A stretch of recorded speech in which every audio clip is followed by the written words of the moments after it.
एक और बात कही जा रही है कि सर संविधान जो है इस समय खतरे में है और उसमें लगातार छोटे बड़े बदलाव किए जा रहे हैं। आरक्षण भी जिससे खतरे में पड़ गया है।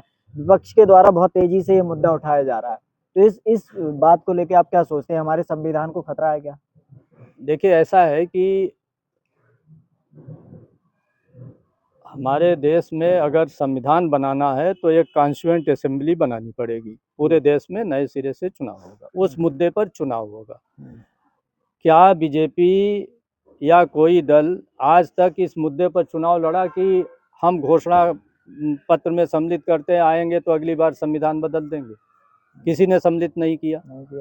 तो ये खामखा का इशू है। और मैं ये कहता हूँ, जैसा नेपाल का उदाहरण दिया ना, कि अगर कोई बदलना चाहता है बदल दे। आप केंद्र की सत्ता में आइए, फिर बदल लीजिए। और अगर आज भाजपा के विरुद्ध एक मजबूत विपक्ष होता तो क्या भाजपा इतना मनमानी करती? आज जो आरक्षण में तमाम गड़बड़ियां हो रही हैं पूरे देश में, प्रदेश में, केंद्र सरकार में, क्या वो गड़बड़ी होती? क्या ये शिक्षा की जो दुर्दशा है होती? क्या रोजगार की जो दुर्दशा है होती?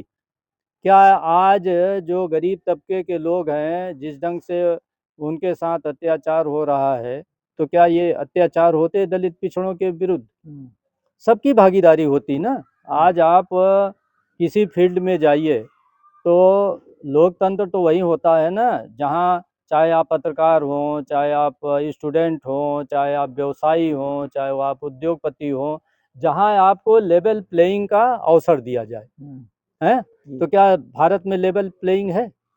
हाँ? एक वर्ग का आदमी व्यवसाय करे तो उसको फटाफट सारे उसके लाइसेंसेस जारी हो जाएंगे। दूसरे वर्ग का करे तो इतना या तो घूस मांगेंगे उससे, या इतनी बाधाएं खड़े करेंगे कि वो बेचारा परेशान हो जाएगा। एक वर्ग के आदमी को जल्दी बैंक से लोन मिल जाएगा, एक वर्ग के लोन नहीं मिलेगा। तो ये सारी चीज़ें हैं देश में, लेकिन इसका समाधान यही है कि सत्ता में भी परिवर्तन होता रहे, केंद्र सरकार भी बदले। और केंद्र सरकार में बीजेपी जाएगी तो कांग्रेस आएगी, कांग्रेस जाएगी तो बीजेपी आएगी। अभी तक तो 2 बार छोड़ करके यही स्थिति रही ना। कांग्रेस गई तो बीजेपी आई, बीजेपी गई तो कांग्रेस आई। और दोनों इस देश में उच्च वर्गीय हिंदू जातियों के हितों का प्रतिनिधित्व करते हैं।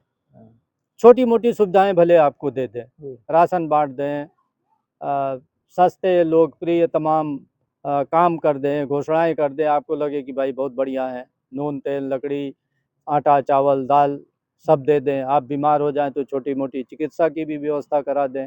मनरेगा जैसे रोजगार की भी व्यवस्था कर दें कि भाई आप खाए बिना न मरो। लेकिन दुर्भाग्य ये है कि इस देश में नागरिक जीवन का एक जो उच्च स्तर की लालसा आकांक्षा होती है, वो भी नागरिकों में नहीं पैदा हो पा रही है ना।